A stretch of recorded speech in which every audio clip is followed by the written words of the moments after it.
Star Trek was showing that people from other parts of the universe or the galaxy could get along, could work together, could have nurturing relationships.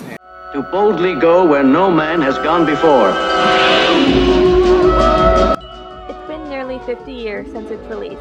The Star Trek phenomenon helped mold America as a melting pot and gave birth to a vision of a more diverse America, much different than the reality of the 1960s. With the rainbow of skin tones in the main cast, the original Star Trek series offered America the vision that many at the time were unable to believe in. It opened me up to maybe there was another way to see things and another way to be, and I think basically helped lay the foundation for me being willing to move into accepting people that I'd actually been taught to not accept. Mr. Brian Wolf is a professor at Stanford University and specializes in American history.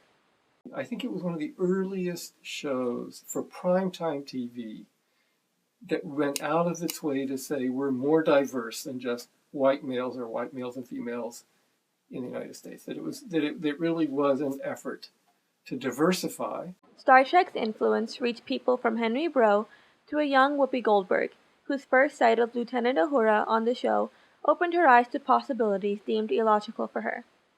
Miss Goldberg stated in an interview, quote, "Come quick, there's a black lady on television and she ain't no maid," end quote. She knew right then and there she could be anything she wanted to be. Goldberg went on to portray the reoccurring Elorian female character Guinan on Star Trek The Next Generation. Though you've heard of him or not, next to President Obama, Commander Spock is probably the most famous and important biracial man in the world.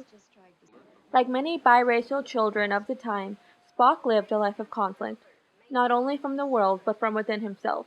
His struggle to define himself not by his two races, but by their combination is ironically the most human part of the franchise.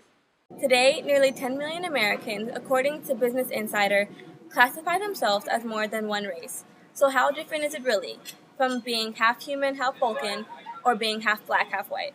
If you come from the American South, especially in the 60s or before that, the notion of any sort of mixing of races is for white society very threatening.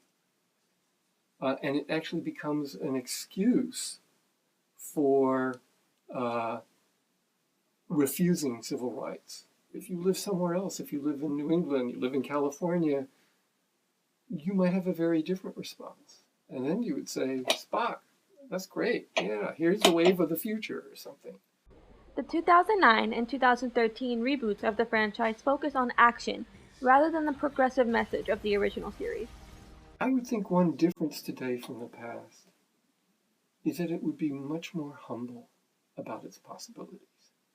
Whether the original vision has changed or not, the new Star Trek brought back to life the pioneer franchise we almost lost. It gave us a best case scenario, a best version of ourselves. We'd like to think well of ourselves.